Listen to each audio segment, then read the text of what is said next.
Makikita natin si bro na kakain ng kanyang paboritong dog food. Ito ang dog food. At bibigyan ko si bro ng dog food. Yan natin.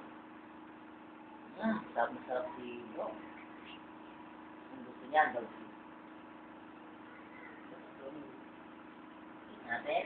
Nakain niya ang dog food. Ngayon naman, papakita naman natin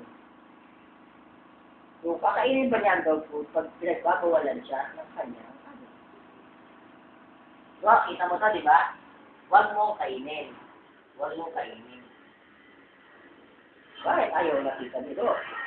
Tingnan nga natin. Oh, nakainis na.